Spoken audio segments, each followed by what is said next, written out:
It's not that often that you can say that the movie that you're talking about is the worst movie of all time, or it may be, but the Wikipedia article for this particular film we're going to talk about today goes out of its way to mention a good 2 or 3 times that this is widely regarded as one of the worst movies ever made. Welcome back to the Horror Basement, guys. My name's Shane, and this is another installment in the classic horror review series. And today we're going to be talking about The Beast of Yucca Flats from 1961.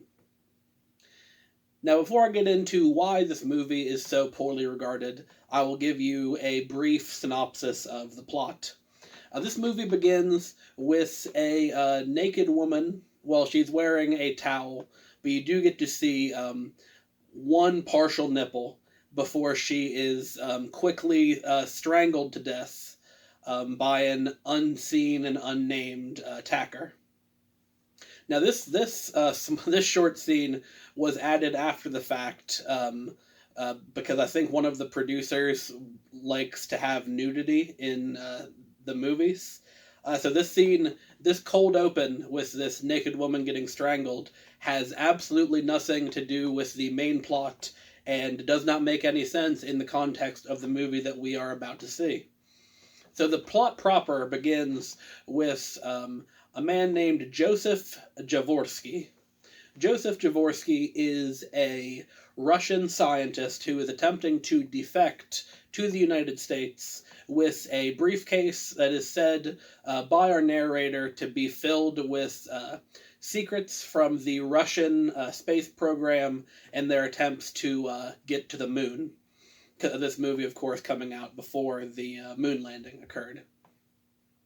So Joseph Javorsky is played by former professional wrestler Tor Johnson from Sweden.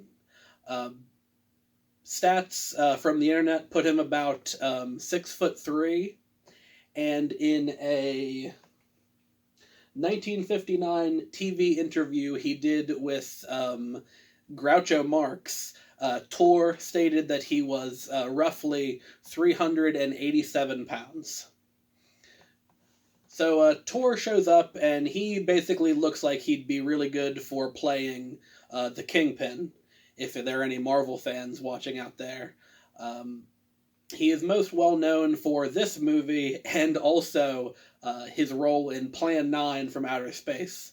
So clearly, he should have called his agent and given him a huge raise for all these great movies he's in.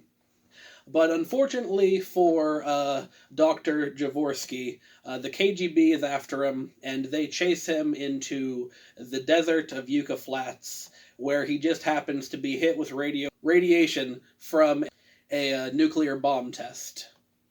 And instead of killing Dr. Javorsky, it turns him into the titular beast, which basically just means that his suit is now tattered and he has some shitty rubber prosthetics glued onto his face to make him look more beastly. And the remainder of the movie is Javorsky, or the Beast, stalking around the desert while two local desert cops named Joe and Jim do everything they can to stop him on his spree of very, very slow stranglings. Now, why I say very slow is that partially, I think, for dramatic effect, whenever the Beast attacks someone, it's just hands very slowly coming at them. And also, whenever Tor is walking around, you can tell that he's having trouble with the rocky terrain that he's expected to act on.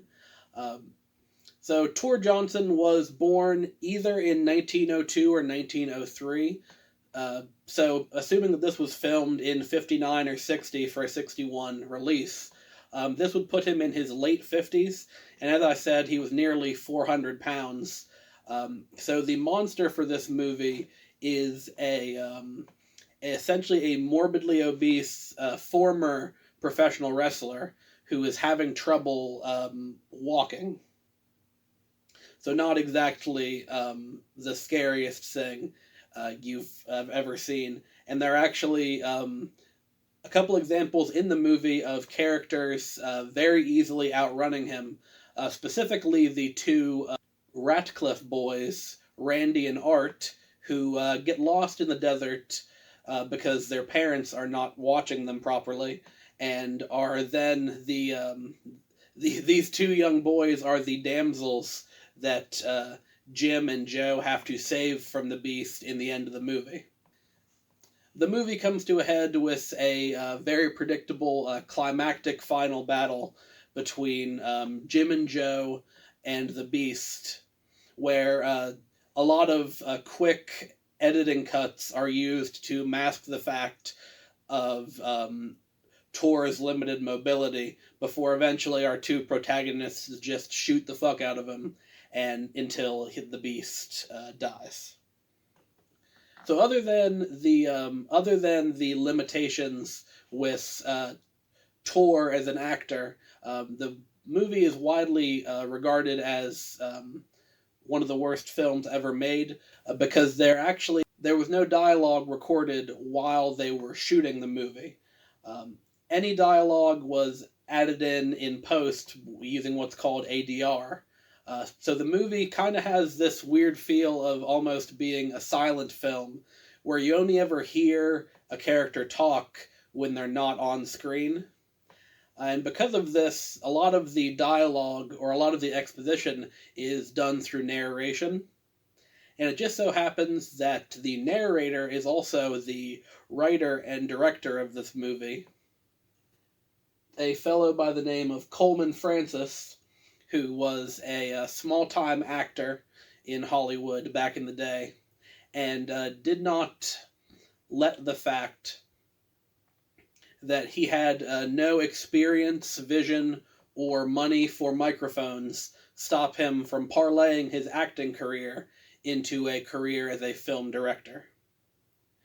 So overall, this movie is shockingly low budget, terribly executed, and is basically only enjoyable insofar as to watch it and make fun of it. So if that's something you're into, pop this in and have a laugh. But if not, you can definitely go ahead and skip this one. That's going to be it for today's video, guys. Hope you enjoyed it. If you did, leave a like, hit that subscribe button for more content from me, and I'll see you all in the next one. Thank you.